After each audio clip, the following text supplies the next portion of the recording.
Thank you very much for giving up a lovely summer's afternoon in York to come and be in a very hot hall indoors. It's very kind of you, thank you very much. And I hope to have time to go to my umpteenth visit to the National Railway Museum, but unfortunately my minders, my elders, my betters and my sons have all told me, no, you've got to be here this afternoon. So I'm very happy to be here. Thanks for coming, and thanks for the enthusiasm of not just yourself, but so many other people for what's happening at the moment. At one level, this is a campaign about one position in the Labour Party. At another level, it's about something entirely different. It's about how we do politics, how we engage with each other, how we improve democracy in our society, how we go forward on a process of hope, not fear, where we don't blame minorities, we don't blame victims. Instead, we look to a more decent, a more equitable, a fairer society and a better future for everybody in this country. Surely that's something worth fighting for.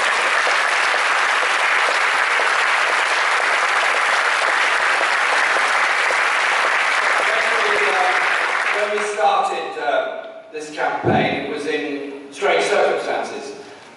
Like all of you, on May the 7th, I hoped and hoped and hoped we were going to win that election and get a Labour government. Like all of you, I'm sure, I worked very hard to try and bring that about, not just in my own constituency, where we had an incredible response and incredible result, but all the other places I worked. And I spent a lot of time campaigning in North Kent in Thanet, because I felt it was necessary to try and win people away from voting for UKIP and instead voting for something more positive and more hopeful in our future. I think it's important that we reach out to everybody in this campaign. We didn't win the election, we lost that election, although we did put on votes across England. And whilst a Labour government would have been far better than what we've got and far better than anything else on offer, nevertheless there were problems. There were problems because we were not offering anything sufficiently different that was being put on the agenda by the coalition government. We were, yes, had good points in our manifesto, yes, good policies, but fundamentally we were accepting the austerity agenda, the idea that we still had to go through another 5 years of cuts in public expenditure, loss of public sector jobs, freezing of public sector and other wages, in order that we should choose an arbitrary date to create a position of budget surplus. I do not believe that the banking crisis of 2008 was caused by nurses, teachers, street cleaners, underpaid workers, benefit claimants or children in our schools. Yet they are the ones who pay the cost.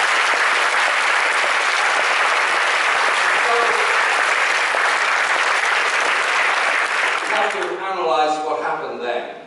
What happened? The banking crisis, the subprime mortgage crisis, the greed and lack of regulation of the banks, and the immediate response. The immediate response was the right one. We bought the banks into public ownership, we spent a great deal of money on that, and we put their shares in a holding company and a holding account. What we didn't do was convert those banks into banking enterprises that would help our economy develop in the future. Did they start investing in new technology, in high-skill industry, in infrastructure, in social housing, or did they continue on the same old way of excessive bonuses for bank directors, excessive levels of salaries for those at the top, and at the same time advising clients to put their money in offshore accounts and invest in buy-to-let mortgages rather than the investment strategy they should have followed? And what George Osborne is now doing in selling off the shares in RBS and the other banks at a loss is unbelievable and unbelievably short-sighted. We need to have a public banking arm so that we can have public investment in the infrastructure, the services and the jobs and the industries that we need for the future, not once more this fly-by-night economics of financial services at the expense of everything else in our society. And so I was very angry we lost the election. I was very angry at the alternatives that have been put before the people in the future. future. And so we had a discussion. I didn't want there to be a leadership election, and the lights are going out all over York. I hope they remain. Let there be light. Let there be light, absolutely. I wanted us to have a serious debate in the party and in the unions, in the wider community, about the economic and social direction this country takes. That was not to be. Instead, the party decided we would have a leadership election. We had a discussion about this, and quite clearly, the leadership election is now a very different animal than that it has been in the past. It is every party member, affiliated union, registered supporter, and registered supporter of the party who has one vote. But there is a bit of a hurdle to get onto that ballot paper, and that's called 15% of the Parliamentary Labour Party.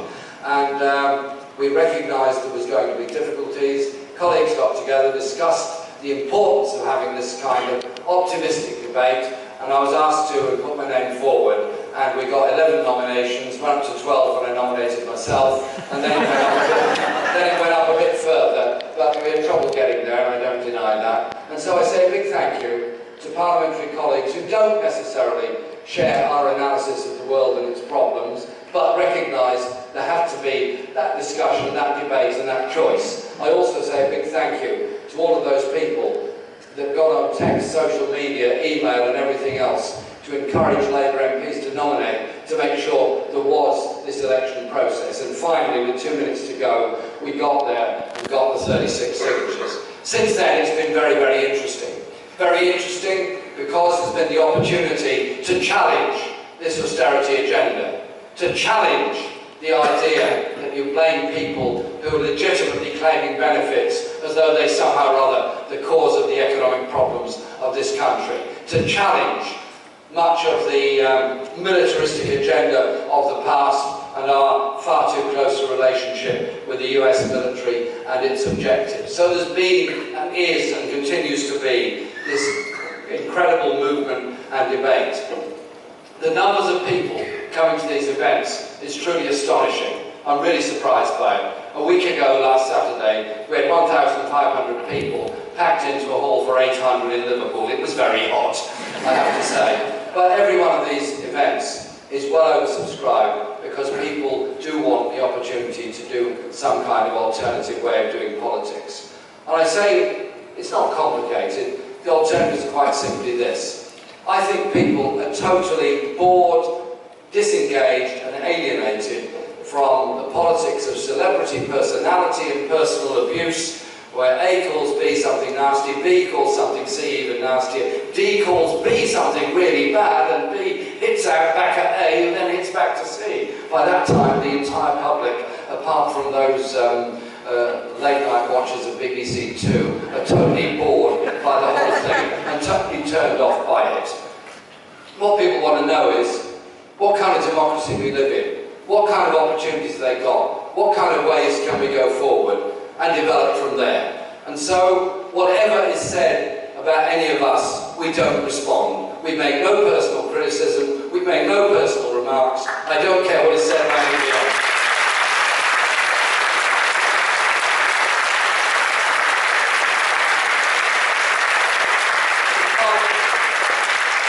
Life is simply too short and too important for those kind of things.